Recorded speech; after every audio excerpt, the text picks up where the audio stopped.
नमस्कार, मैं हूं रंजीत कुमार और शुरू हो चुका है देश का मूड मीटर। मूड मीटर की पहली स्टोरी में मुर्शिदाबाद हिंसा की इनसाइड स्टोरी आपको बताएंगे और इस बात की पड़ताल करेंगे कि क्या सीएम ममता सिर्फ वक्फ की रक्षा करेंगी, हिंदुओं की नहीं। इसके बाद आपको बताएंगे कि क्या तहव्वुर राणा का भारत का जो आर्थिक भगोड़ा मेहुल चौकसी भी भारत आएगा। और आखिरी स्टोरी में आपको बताएंगे कि दिल्ली यूनिवर्सिटी में हुए गोबर रिसर्च का क्या रिजल्ट निकला है। लेकिन सबसे पहले सबसे बड़ी खबर,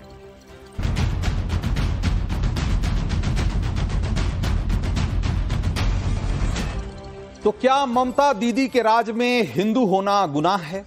क्या ममता दीदी सिर्फ वक्फ की चिंता करेंगी, हिंदुओं की नहीं? क्या बंगाल में हिंदुओं पर हिंसा को इसी तरीके से जस्टिफाई किया जाता रहेगा? सुनने में राजनीतिक बयानबाजियां लगती होंगी, लग सकता है कि ऐसा कुछ भी नहीं है, बल्कि ये बढ़ा चढ़ाकर किए जा रहे दावे हैं और ये सिर्फ राजनीतिक बयानबाजी है। अगर आप भी ऐसा सोच रहे हैं तो शायद आपने अभी तक मुर्शिदाबाद के हिंदुओं की आप बीती नहीं सुनी। आपने अभी तक मुर्शिदाबाद में मारे गए हिंदुओं के परिवारों की आप बीती नहीं देखी। आप नहीं जानते कि शुक्रवार और शनिवार को मुर्शिदाबाद के जिस हिंदू गांव पर मुसलमानों की भीड़ ने अटैक किया वो अब खाली हो चुके हैं। आज मैं आपको मुर्शिदाबाद की उसी जगह से ग्राउंड रिपोर्ट दिखाऊंगा जो हिंसा का एपिसेंटर बना था और जहां भीड़ ने दो हिंदुओं के घरों से उन्हें निकाल कर पीट कर मार डाला। लेकिन सबसे पहले आप एक बार मुर्शिदाबाद दंगे के पीड़ित हिंदुओं की बातें सुनिए और आप भी सोचने पर मजबूर हो जाएंगे कि बंगाल में हिंदुओं के प्रति कोई ममता रह गई है या नहीं।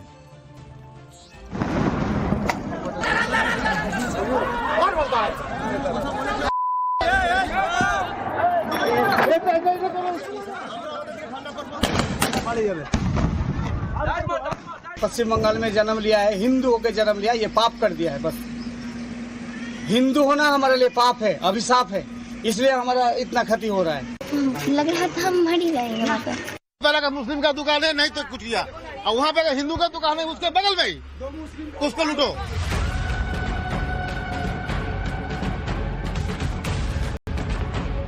हिंदू होके पाप किए हैं या रहने नहीं देगा, बात करने नहीं देगा ये देश में? बताइए, छोटा छोटा बच्चा लोग को नहीं छोड़ रहा है। तो हमको बोल रहा है जे कि तुम्हारा इज्जत दो, हम तुम्हारा पति को भी भिक्षा देंगे, जान भिक्षा देंगे, ऐसा बोल रहे हैं हमको। हिंदू के लिए सेफ नहीं है। अभी ये मिनी पाकिस्तान बन चुका है, ये मिनी पाकिस्तान बना दिया गया है। आदमी गिना नहीं जाएगा सर, इतना आदमी था गिना नहीं जाएगा। तो कहते हैं कि जिस पर बीतती है बस वही उस दर्द को महसूस कर पाता है। लेकिन मुर्शिदाबाद के हिंदुओं ने इस जो भीड़ का आतंक झेला है, उसका दर्द, उसका डर बंगाल का हर हिंदू महसूस कर रहा है, सिवाय चीफ मिनिस्टर ममता बनर्जी, जिन्हें बंगाल के हिंदुओं का डर महसूस नहीं हो रहा, उनकी आंखों में खौफ नहीं दिख रहा, जिन्हें अभी भी लग रहा है कि मुर्शिदाबाद में जो हुआ वो राजनीतिक फायदे के लिए उनके विरोधियों ने करवाया। ममता बनर्जी की जुबान से मुर्शिदाबाद के पीड़ित हिंदुओं के लिए एक शब्द नहीं निकल रहा। वो अभी भी मुर्शिदाबाद दंगे को राजनीतिक रंग देने की कोशिश कर रही, वो नसीहत दे रही हैं कि राजनीतिक फायदे के लिए दंगे न भड़काएं, लेकिन वो ये नहीं कह रही कि वक्फ कानून के विरोध के नाम पर मुसलमान हिंदुओं की जान न लें, वक्फ कानून की आड़ लेकर हिंदुओं को पलायन करने पर मजबूर न किया जाए। लेकिन ममता ये बात कहेंगी भी तो किस मुंह से? क्योंकि वो जब भी मुंह खोलती हैं मुसलमानों को भड़काने वाला बयान ही जारी करती हैं। वो बीजेपी पर धर्म के आधार पर भड़काने के आरोप लगाती हैं, लेकिन मुसलमानों को उकसाने वाले बयान खुद भी देती। आप खुद सुनिए 2 महीने पहले ममता बनर्जी कैसे मुसलमानों को भड़का रही। बीजेपी ने अब ममता का ये जो बयान है वो सोशल मीडिया पे शेयर किया। एक बार सुनिए जरा। যে অশ্লীল কথা বলছেন, একটা ধর্মের নামে এত কুৎসা করছেন, একটা অপপ্রচার করছেন, একদিন তারা যদি একটা আন্দোলনের ডাক দেয়, আপনি নিজেকে সামলে রাখতে পারবেন তো? तो ममता बनर्जी कह रही है कि एक दिन आंदोलन की गुहार होगी तो आप रोक पाएंगे क्या? भाई आंदोलन अगर होता है, वो हिंसक हो जाता है, तो उसे रोकने की जिम्मेदारी आखिर किसकी है? ममता बनर्जी ये सवाल किससे कर रही हैं? ये हिंसक भीड़ को, इन दंगाइयों को, उपद्रवियों को रोकने की जिम्मेदारी ममता बनर्जी की थी। लेकिन ममता बनर्जी कह रही हैं कि अगर यह आंदोलन होगा तो आप इसे रोक पाएंगे क्या? ममता बनर्जी ने वक्फ कानून के विरोध में मुसलमानों को खुला आश्वासन दिया है कि वक्फ संपत्तियों की रक्षा करना उनकी सरकार की जिम्मेदारी है।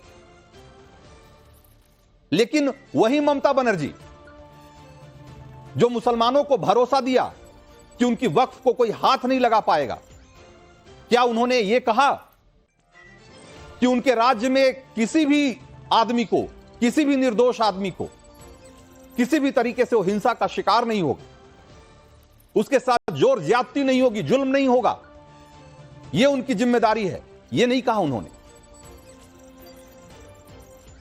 उन्होंने उनको इस बात की ज्यादा चिंता है कि वक्फ की संपत्तियों को कोई नुकसान न पहुंचाए, जो कि निर्जीव है। लेकिन जीते जागते इंसानों को पीट पीट कर मार दिया जा रहा है। ममता बनर्जी को उसकी चिंता नहीं है। क्या किसी भी संपत्ति, किसी भी इमारत, किसी भी जमीन, उसकी सुरक्षा से ज्यादा जरूरी बात यह नहीं है क्या कि लोगों की, आम आदमी की, उनके जीवन की सुरक्षा की जाए? लेकिन ममता बनर्जी उस पर कोई आश्वासन नहीं दे रही। उन्हें चिंता यह है, इस बात की है कि वक्फ की संपत्तियां सुरक्षित रहेंगी कि नहीं, पश्चिम बंगाल में हिंदू सुरक्षित रहेंगे कि नहीं, यह उनकी चिंता नहीं है। वक्फ कानून के विरोध में मुर्शिदाबाद के एक हिंदू इलाके में ऐसा तांडव मचाया गया कि पूरा का पूरा गांव खाली हो गया। हिंदुओं के घरों में आग लगा दी गई, 2 हिंदुओं की जान ले ली गई, और वहां जो बाकी हिंदू परिवार हैं वो जान बचाकर भागने को मजबूर हो गए। अब इक्का दुक्का मकान अगर छोड़ दीजिए तो हिंदुओं के घर, हर घर पर ताले लटक रहे हैं और हिंदू दर दर भटक रहा है। कह रहा है कि उन्हें ममता सरकार में कोई भरोसा नहीं है। सवाल यह है कि वक्फ कानून से हिंदुओं का क्या लेना देना है? आखिर वक्फ कानून के विरोध में हिंदुओं को क्यों मारा जा रहा है? क्या वक्फ बिल को कानून बनाने में हिंदुओं की कोई भूमिका थी क्या? जो मुर्शिदाबाद में मारे गए लोग हैं, चंदन और उसके पिता, क्या उन्होंने वक्फ कानून को पास करने में वोटिंग की थी क्या? उन्होंने उसकी वकालत की थी क्या? फिर उन्हें निशाना क्यों बनाया गया? अगर ये विरोध, अगर ये आंदोलन वक्फ के खिलाफ है, सरकार के बिल के खिलाफ है, तो सरकार से सवाल होना चाहिए था, सरकार के खिलाफ विरोध प्रदर्शन होना चाहिए था। लेकिन आप निशाना किसको बना रहे हैं? निशाना बना रहे हैं बेकसूर, बेगुनाह और बेसहारा हिंदुओं को, जिसकी सुध लेने वाला कोई नहीं है बंगाल में। दरअसल बंगाल में हिंदू सबसे आसान शिकार बन चुका है, क्योंकि ममता सरकार की सारी नीतियां सिर्फ मुस्लिम तुष्टीकरण के इर्द गिर्द घूमती। सुरक्षा की सारी गारंटी सिर्फ एक समुदाय के लिए रिजर्व हो चुकी है। इसीलिए हिंदू हमेशा सॉफ्ट टारगेट बनते हैं, और यही मुर्शिदाबाद में भी हुआ। टाइम्स नाउ नवभारत की टीम मुर्शिदाबाद के उस गांव में पहुंची जहां मुस्लिम दंगाइयों की भीड़ ने हिंदुओं के घरों पर चुन चुन कर अटैक किया, जहां अब इक्का दुक्का हिंदू बचे हैं और वो भी जान बचाने के लिए दर दर की ठोकरें खा रहे हैं, भाग रहे हैं, पलायन करने को मजबूर हैं। पलायन करते हुए हिंदू जो कह रहे हैं वो सुनकर आपको यकीन आने लगेगा कि बंगाल में हिंदुओं को लेकर जो बातें कही जा रही है वो कितनी सच है। जरा सुनिए।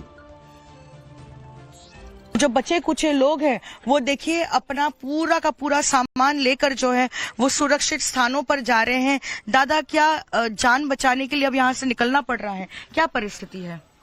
चले सब बड़ी खूब खराब परिस्थिति, खराब कुछ परिस्थिति खराब কি করে জান বাঁচাতে হতো সব লোক মানলে সব বইল যখন এখন প্রাণ বাঁচানোর জন্য আপনারা অন্য জায়গায় চলে যাচ্ছেন। देखिए वो बांग्ला में कह रहे हैं कि प्राथमिकता यही है कि किस तरह से अपनी जान बचाई जाए, और जान बचाने के लिए जो है वो किसी दूर सुरक्षित जगह पर जा रहे हैं। तो ये हाल है मुर्शिदाबाद का, जाफराबाद गांव का, जहां पर जो चुनिंदा लोग भी बचे हैं अब वो धीरे धीरे गांव छोड़कर सुरक्षित स्थानों पर जा रहे हैं, और अब ये गुहार लगा रहे हैं राज्य सरकार से कि आखिरकार वो कब उनके तरफ यहाँ पर आकर उनकी जो है समस्या का समाधान करेंगे और साथ ही जो हेल्प उनको करनी चाहिए, उनका पूरा घर जो डैमेज हो गया है, नष्ट हो गया है, उनको किस तरह से मदद देंगे, उस पर भी जो है वो उन सरकार की तरफ गुहार लगा रहे। मुर्शिदाबाद से वीडियो जर्नलिस्ट कौशिक दे के साथ पूजा मेहता, टाइम्स नाउ नव भारत। तो आप सोचिए कि हिंदुस्तान में जहां हिंदू बहुसंख्यक है, वहां हिंदुओं का पूरा गांव पलायन करने पर मजबूर हो जाए। ऐसा तो पाकिस्तान में भी नहीं होता, बांग्लादेश में भी नहीं होता,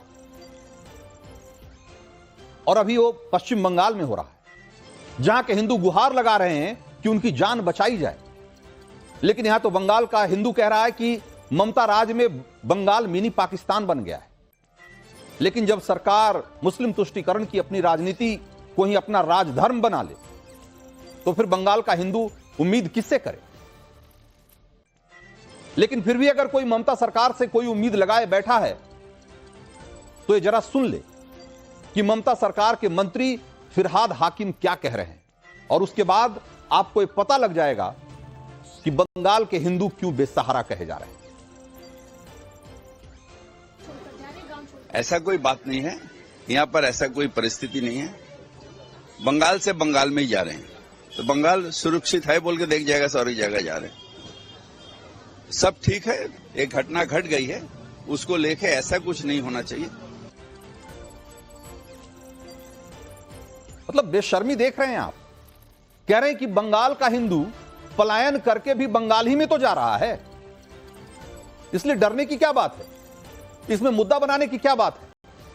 आप सोचिए कि सैकड़ों सालों से जिस गांव में जो लोग रहते आ रहे हैं, जहां उनकी घर गृहस्थी है, जमीन जायदाद है, जहां से नाते रिश्तेदारी है, उस सब को छोड़कर रातों रात सारा सामान समेटकर, या अगर नहीं समेट पाए तो छोड़कर, वहां से अपने परिवार, छोटे छोटे बच्चों को सबको गोद में उठाकर सैकड़ों किलोमीटर दूर अगर जाकर लोगों को किसी स्कूल में रात गुजारनी पड़ रही है, किसी धर्मशाला में रात गुजारनी पड़ रही है, किसी रिश्तेदार के यहां शरण मांगनी पड़ रही है, इससे शर्मनाक बात क्या हो सकती है। लेकिन फिरहाद हाकिम कह रहे हैं कि डरने, इसमें ऐसी कौन सी बात हो गई, ये कोई बड़ी बात नहीं भाई, बंगाल से बंगाल में ही तो लोग जा रहे हैं। आप सोचिए, बेशर्मी की भी कोई इंतहा होती होगी। फिरहाद हाकिम जैसे लोग उसको भी पार कर रहे हैं। क्या बंगाल का हिंदू भागकर बांग्लादेश चला जाएगा तब जाकर उसको पलायन कहेंगे क्या? और क्या यही चाहती है ममता बनर्जी? क्या बंगाल में सिर्फ अब मुसलमान रहेंगे? ममता के मंत्री ऐसे शर्मनाक दलीलें दे रहे हैं। सोचिए, इसके बाद भी ममता सरकार पर कैसे लोग वहां के भरोसा करें? क्या ममता बनर्जी कोई जमीयत चला रही है? वो सरकार नहीं चला रही है क्या, जिसके पास रक्षा करने के लिए सिर्फ वक्फ की संपत्तियां हैं? वो मंच से खड़े होकर ये तो बोलती हैं कि पश्चिम बंगाल में वक्फ की संपत्तियों को कोई हाथ नहीं लगा पाएगा और उसकी सुरक्षा करना मेरी गारंटी है। लेकिन वही ममता बनर्जी उन्हीं के राज में हिंदू दर दर की ठोकरें खा रहे हैं, क्योंकि अगर उन्हें भरोसा होता ममता बनर्जी की पुलिस पर, उनके प्रशासन पर, तो ऐसे घर छोड़कर नहीं भागते।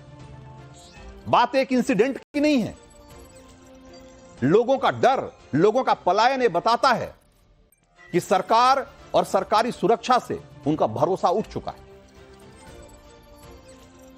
क्योंकि ममता बनर्जी के एक्शन और बयान आप जब दोनों देखेंगे तो आपको साफ साफ समझ में आ जाएगा कि उनका मकसद सिर्फ मुस्लिम तुष्टीकरण है। मुर्शिदाबाद में हिंदुओं के खिलाफ हुई हिंसा में वो मुसलमानों का साइड लेकर जैसे बैठी हुई, और जमीयत के मौलाना महमूद मद्दी ये कह रहे हैं कि मुर्शिदाबाद दंगे के लिए मुसलमानों को कोई दोष नहीं दिया जा सकता। जरा उनको भी सुनिए।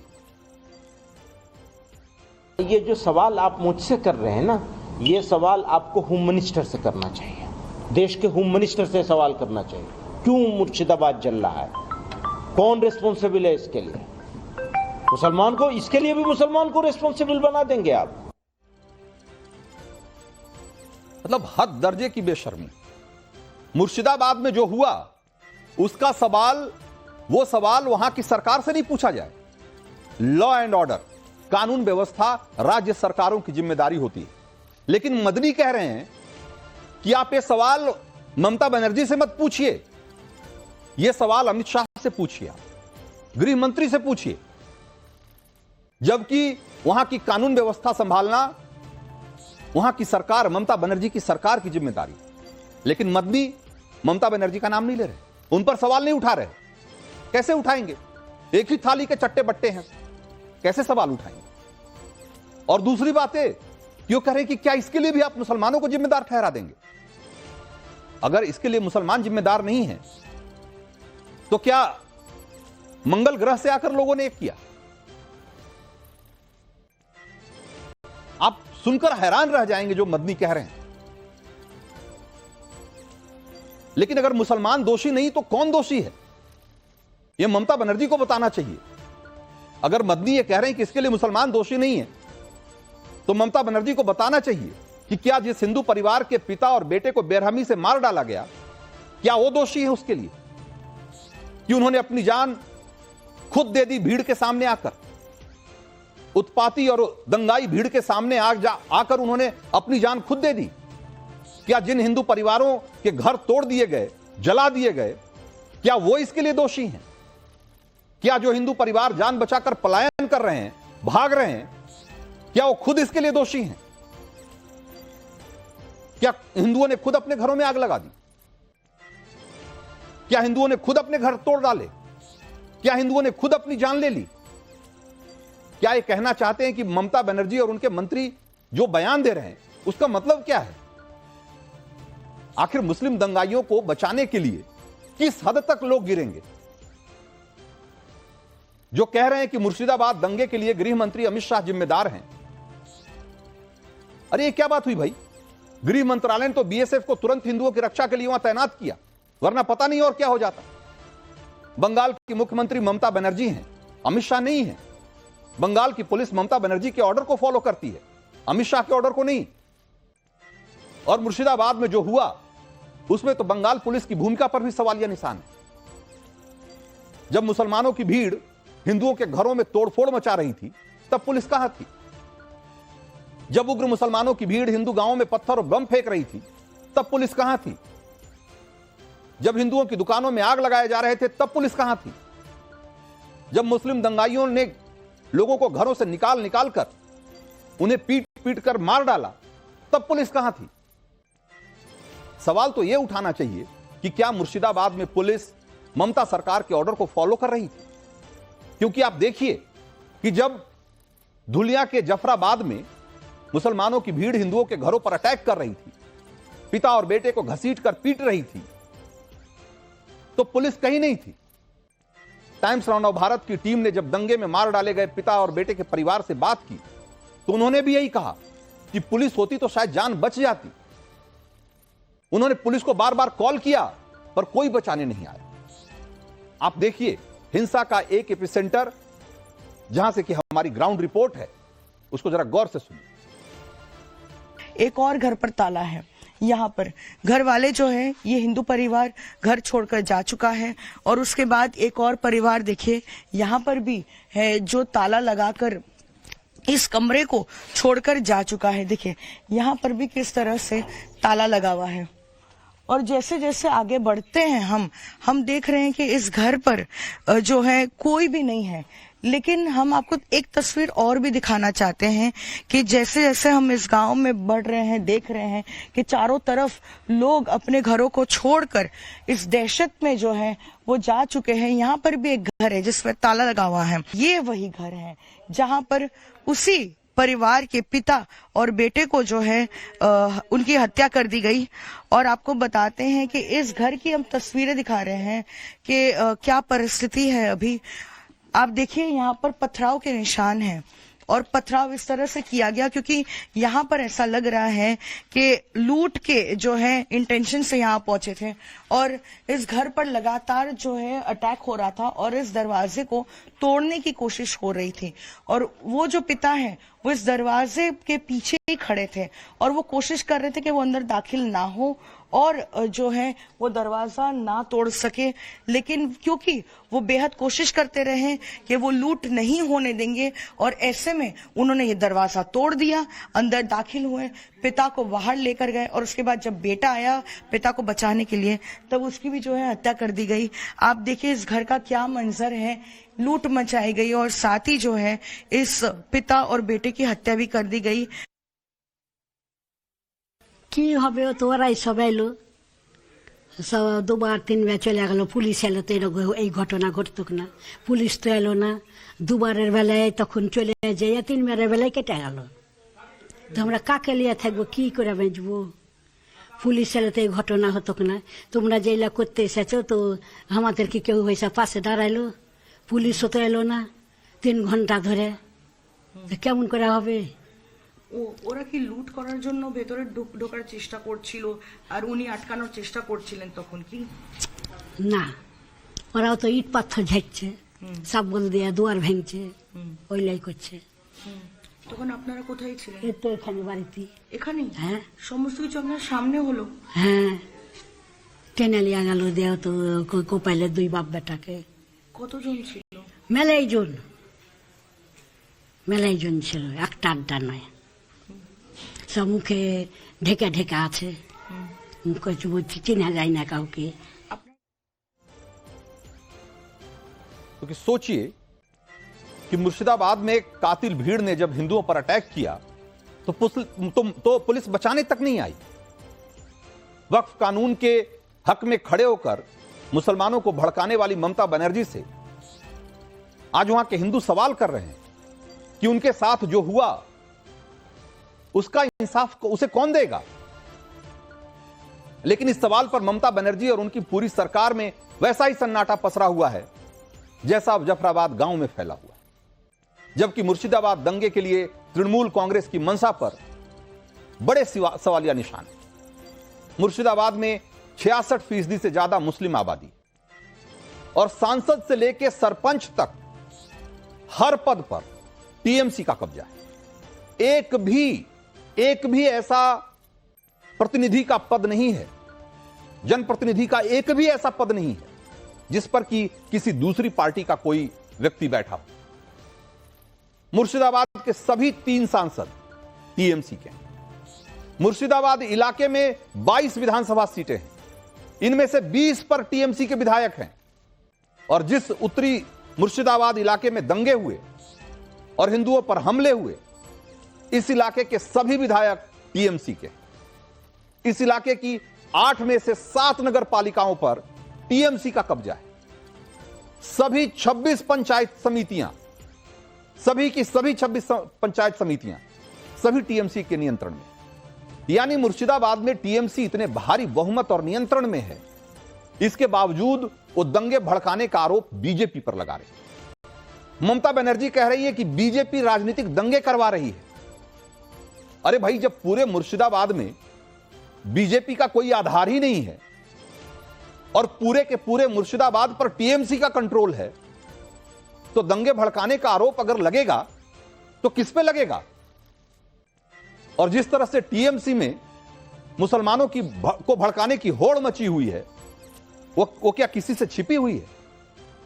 बेशर्मी की हद देखिए कि ममता के मंत्री इतना बड़ा कांड हो जाने के बाद भी मुसलमानों को भड़काने से बाज नहीं आ रहे। टीएमसी के विधायक हैं हमीदुल इस्लाम, एक बार जरा उनको सुनिए। लेकिन हम लोग बोले आफ्टर ऑल ये बिल अगर विड्रॉ नहीं किया मोदी जी तो संपूर्ण भारत बंद हो जाएगा, उसको किसान बिल का ऐसा हो जाएगा।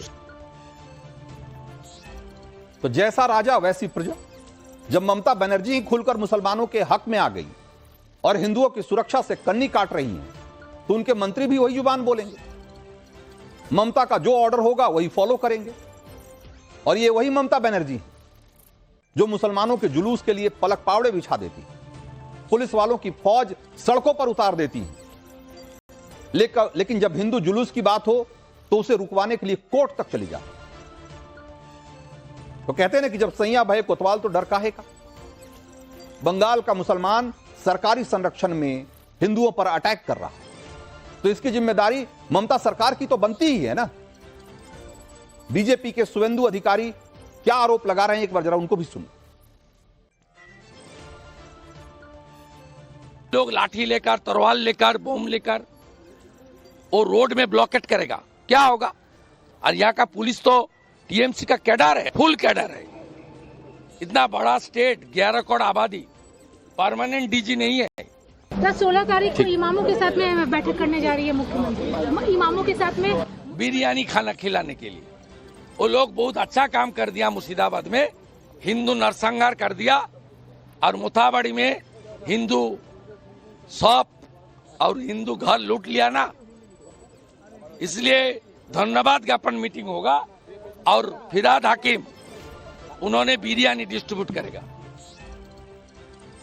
तो आरोप लग रहे हैं कि ममता बनर्जी मुस्लिम तुष्टीकरण के नेक्स्ट लेवल पर पहुंचे और अब उन्हें इस बात से कोई फर्क नहीं पड़ रहा कि उनकी राजनीति की वजह से बंगाल का हिंदू खुद को कितना असुरक्षित महसूस कर रहा है, कितना डरा हुआ है।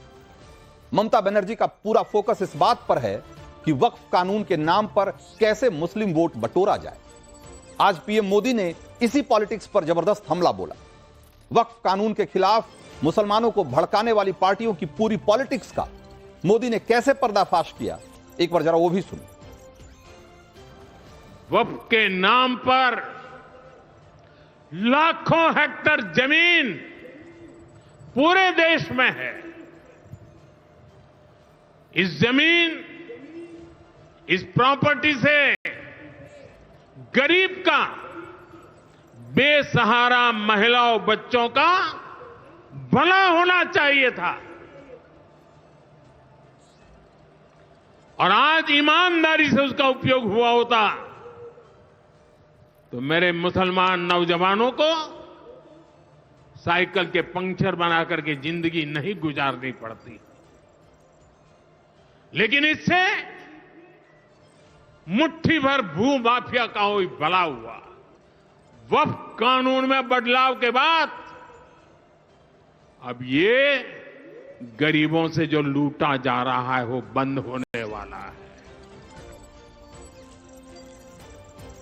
तो आज अंबेडकर जयंती है और अंबेडकर जयंती के मौके पे लोग संविधान की कस्में खा रहे हैं। संविधान के नाम पर ये कह रहे हैं कि भाई इस देश में अगर राज चलेगा किसी का तो संविधान का चलेगा। और उसी संवैधानिक प्रक्रिया से इस देश की संसद ने एक कानून पास किया है वक्फ को लेकर, वक्फ बोर्ड को लेकर, वक्फ संपत्तियों के रखरखाव को लेकर। लेकिन उसके विरोध के नाम पर जो हथकंडा अपनाया जा रहा है, जो तरीका अपनाया जा रहा है, क्या वो संवैधानिक है? क्या इस देश का संविधान उसकी इजाजत देता है? क्या इस देश का संविधान इस बात की इजाजत देता है क्या कि प्रदर्शन के नाम पर एक समुदाय दूसरे समुदाय को निशाना बनाए? क्या संविधान इस बात की इजाजत देता है क्या कि जब इस तरीके से बेकसूर, बेगुनाह, बेसहारा लोगों पर हमले किए जा रहे हों तो पुलिस मूक दर्शक बनी रहे? लेकिन यह सब कुछ बंगाल में हो रहा है और जो लोग दिन रात संविधान की कस्में खाते हैं उनके राज में हो रहा है। देर सवेर इस सवाल का जवाब उन्हें जनता को देना पड़ेगा। देश का मूड मीटर में अब रुख करते हैं दूसरी स्टोरी का और दिखाते हैं कि भगोड़े कारोबारी मेहुल चौकसी के शिकंजे में आने की एक्सक्लूसिव इनसाइड स्टोरी क्या है।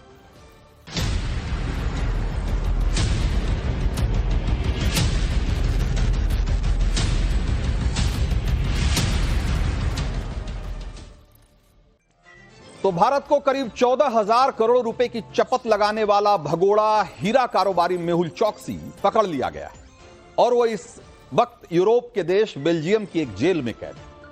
अब उसके भारत प्रत्यर्पण का काउंटडाउन शुरू हो चुका है और बेल्जियम की पुलिस को मेहुल चौकसी को पकड़ने का कोई सपना नहीं आया था कि बस उठे और जाकर पकड़ लिया और जेल में डाल दिया। मेहुल भारत का गुनहगार है और उस भगोड़े को उसके गुनाहों की सजा यही मिलेगी, इसके लिए मोदी सरकार ने मिशन मोड में काम किया। मेहुल की गिरफ्तारी उसी मिशन की शुरुआती नतीजा है। ऑपरेशन मेहुल चौकसी को मोदी सरकार ने कैसे अंजाम तक पहुंचाया, उसकी एक्सक्लूसिव इनसाइड स्टोरी आपको मैं बताऊंगा। लेकिन पहले जान लीजिए कि मेहुल की गिरफ्तारी असल में भारत के उन तमाम विपक्षी नेताओं के लिए एक जबरदस्त झटका है जो अमेरिका से 26/11 के मास्टरमाइंड तहव्वुर राणा के प्रत्यर्पण की तस्वीरें देखने के बाद ये कह रहे थे कि चलो ये तो ठीक है, लेकिन मोदी जी ये बताइए कि भारतीयों का पैसा लूटने वाले भगोड़े मेहुल चौकसी को कब भारत ला रहे हैं। सुनिए कैसे कैसे बयान दिए जा रहे थे।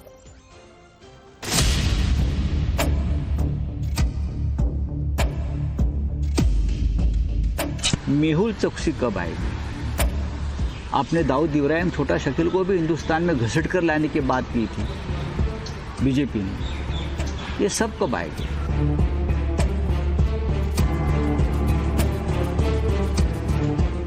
जो बाकी भगोड़े हैं उनकी तरफ ध्यान जाए सरकार के। 10 साल से बैठे, 12 साल से बैठे बाहर, चाहे वो कोई भी हो, उनको ही लाना चाहिए यहाँ पर। तो उसमें सरकार सीरियस लगती नहीं है।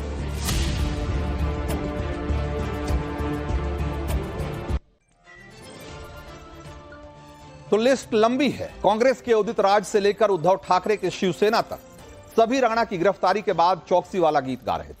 ऐसे में चौकसी की गिरफ्तारी वाली खबर इन सब के लिए भूकंप की तरह आई। और अब ये जान लीजिए कि मोदी सरकार ने चौकसी के साथ साथ विपक्ष को यह झटका आखिर कैसे दिया। इस गिरफ्तारी की इनसाइड स्टोरी क्या है? तो बेल्जियम में मेहुल चौकसी को दबोचने की प्लानिंग तभी शुरू हो गई थी जब एक खबर आई थी कि वह बेल्जियम में छिपा हुआ है। उसने फेक डॉक्यूमेंट के जरिए वहां का रेजिडेंसी कार्ड हासिल कर लिया है। इसे हासिल करने के लिए उसने अपनी भारतीय हिस्ट्री को बहुत चालाकी से छिपा लिया। मेहुल चौकसी बेल्जियम के एंटवर्प में अपनी पत्नी प्रीति चौकसी के साथ रह रहा था और मेहुल की पत्नी प्रीति चौकसी बेल्जियम की नागरिक है। तो चौकसी को पकड़ने के लिए 2 लेवल पर एक्शन शुरू हुआ। एक तरफ सीबीआई और ईडी ने बेल्जियम के एजेंसियों को भगोड़े चौकसी के प्रत्यर्पण को लेकर संपर्क किया और उसके खिलाफ मामलों की फाइल सौंपी, वारंट सौंपे और मेहुल के लोकेशन से जुड़ी जानकारी साझा की। और दूसरी तरफ इसी बीच पीएम मोदी की बेल्जियम के राजा से बातचीत हुई। 27 मार्च 2025 को पीएम मोदी का एक सोशल मीडिया पोस्ट आप देखिए। इस पोस्ट में प्रधानमंत्री ने क्या लिखा? उन्होंने कहा कि बेल्जियम के महामहिम किंग फिलिप से बात हुई और बात करके बहुत खुशी हुई। हाल ही में भारत में बेल्जियम आर्थिक मिशन की सराहना की गई जिसका नेतृत्व राजकुमारी एस्ट्रिड ने किया और हमने अपने मजबूत द्विपक्षीय संबंधों को और गहरा करने, व्यापार और निवेश को बढ़ावा देने तथा इनोवेशन और स्थिरता में सहयोग को आगे बढ़ाने पर चर्चा की।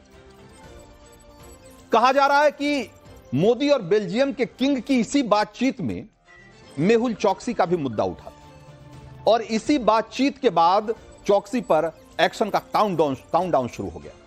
आखिरकार 12 अप्रैल को मेहुल चौकसी को गिरफ्तार कर लिया गया और उसे पकड़ते वक्त बेल्जियम की पुलिस ने मुंबई की एक अदालत की तरफ से जारी किए गए 2 गिरफ्तारी वारंट का भी हवाला दिया। ये वारंट पीएनबी स्कैम मामले में थे और 23 मई 2018 और 15 जून 2021 को जारी किए गए। मेहुल बेल्जियम से स्विट्जरलैंड भागने की फिराक में था। यह जानकारी भी सीबीआई और ईडी ने बताया था। फिर जाकर बेल्जियम पुलिस ने उसे पकड़ा। मोदी जी ने जो पहले ही कहा कि गरीबों का पैसा जिन जिन लोगों ने खाया है उसको वापस करना होगा और देश में सभी के खिलाफ कार्रवाई चल रहा है। मेहुल चौकसी पकड़ा गया है, निश्चित तौर से एक बहुत बड़ी सफलता है। तो हो सकता है कि चौकसी की गिरफ्तारी का क्रेडिट भी विपक्षी नेता ये कहकर लेने लगे कि देखिए हमने मोदी सरकार पर दबाव डाला तभी चौकसी पकड़ा गया। खैर राजनीति होती रही है, आगे भी होती रहेगी, लेकिन सवाल यह है कि क्या वाकई में मोदी सरकार ने पहली बार मेहुल चौकसी को पकड़ने के लिए एक्शन लिया है? तो इसका जवाब है बिल्कुल नहीं। मई 2021 में मेहुल चौकसी को डोमिनिका में अवैध तरीके से घुसने के आरोप में पकड़ा गया था। उसके फौरन बाद सीबीआई की टीम उसे भारत लाने के लिए डोमिनिका पहुंच गई। मेहुल 51 दिन तक डोमिनिका की जेल में बंद था, लेकिन डोमिनिका की कोर्ट में उसने बीमारी का बहाना बनाया और वहां से एंटीगुआ भागने में कामयाब रहा। तो मेहुल भारतीय एजेंसियों के हाथ से पहली बार ऐसे छूटा था, लेकिन इस बार उसका शिकंजे से निकल पाना मुश्किल है क्योंकि यह डोमिनिका नहीं बेल्जियम है और मार्च 2020 में भारत और बेल्जियम के बीच प्रत्यर्पण को लेकर एक खास समझौते पर मुहर लगी। दोनों देशों ने मिलकर तय किया था कि अगर प्रत्यर्पण से जुड़े किसी अपराध में शामिल कोई आरोपी या दोषी अगर एक दूसरे देश में गिरफ्तार होता है तो उसका प्रत्यर्पण निश्चित होगा। यानी इस बार मेहुल की गर्दन पूरी तरीके से पकड़ में। पिछली बार की तरह वो फिर से बीमारी का बहाना बनाकर भाग नहीं पाएगा, क्योंकि पिछली बार डोमेनिका में उसकी गिरफ्तारी के बाद भारत ने सबूत दिए थे, तो इस बार पहले ही से सारे सबूत बेल्जियम को सौंपे जा चुके हैं और यह साफ किया जा चुका है कि मेहुल चौकसी कैसे कैसे बहाने बनाएगा। वैसे मेहुल ने अपने भांजे नीरव के साथ मिलकर भारतीय बैंकों को जो 14,000 करोड़ रुपए का चूना लगाया था, उसका पाई पाई वसूलने के मामले में भी मोदी सरकार ने बहुत रफ्तार दिखाई है। जांच के दौरान ईडी ने देश भर में 136 से ज्यादा ठिकानों पर छापेमारी की और गीतांजलि ग्रुप से जुड़े करीब 597 करोड़ रुपए की ज्वेलरी और कीमती सामान जब्त किया। इसके अलावा 1968 करोड़ रुपए यानी कि करीब 2000 करोड़ रुपए की चल अचल संपत्तियों को भी अटैच किया गया, जिसमें भारत और विदेशों में प्रॉपर्टी, बैंक खाते, गाड़ियां, फैक्ट्री, शेयर और ज्वेलरी शामिल है। अब तक कुल मिलाकर 2565 करोड़ रुपए की संपत्तियां जब्त की जा चुकी है या अटैच की जा चुकी है और कोर्ट से मंजूरी के बाद इन संपत्तियों को लेनदारों के बीच बांटने का काम भी शुरू हो चुका है। यही हाल शराब कारोबारी विजय माल्या का भी, वो भी भगोड़ा है। दावा किया जाता है कि विजय माल्या भारतीय बैंकों का 6,203 करोड़ रुपए लेकर भागा था और अब तक भारतीय बैंकों ने उसके एवज में 14,131 करोड़ रुपए वसूल लिए, यानी सूद समेत वसूली हो चुकी है और यह अमाउंट बैंकों का उस पर बकाये से जो बकाया था 6,000 करोड़ से ज्यादा का, उससे जाहिर तौर पर 2 गुना है। तो हिसाब सबका हो रहा है, राणा का हुआ, चोकसी का हो रहा है और बाकी भगोड़ों की भी फाइल रेडी है। वैसे चोकसी की गिरफ्तारी के बाद कांग्रेस सांसद प्रियंका गांधी के पति रॉबर्ट वाड्रा ने नीरव वाला चैलेंज मोदी सरकार को दे दिया। नया चैलेंज, पहले राणा के बाद चोकसी वाला चैलेंज दिया गया था और अब चोकसी के बाद नीरव मोदी का चैलेंज दिया गया। कहा है कि चोकसी तो ठीक है, नीरव मोदी को लाकर दिखाई। तो देखना होगा कि इस नए नीरव चैलेंज पर मोदी सरकार कैसे आगे बढ़ती। तो आप देखिए कि जिस तरीके से मोदी सरकार ने पिछले कुछ सालों में देश के वो भगोड़े जिन्होंने कि इस देश का बैंक का पैसा लूटा या यहां के लोगों को चूना लगाकर मोटी रकम लेकर यहां से गायब हो गए, लोगों को लग रहा था कि वो तो अब दुनिया के दूसरे देशों में जाकर बस गए, उनका कोई अता पता नहीं है और मोदी सरकार की पकड़ से बाहर हो गए।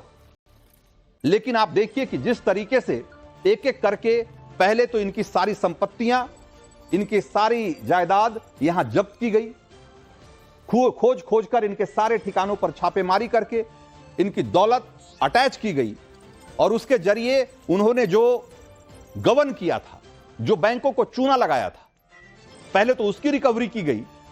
और जैसा कि मैंने आपको बताया कि विजय माल्या के मामले में तो करीब करीब 2.5 गुना जितना बकाया था, उसका करीब करीब 2.5 गुना जो है उससे वसूल लिया गया। उसी तरीके से बाकी के मामलों में भी भारतीय एजेंसियां दिन रात जुटी हुई है कि उनका एक एक पाई का हिसाब पूरा किया जाए। तो देश का मूड मीटर में वक्त इतना ही था आज। मुझे दीजिए इजाजत।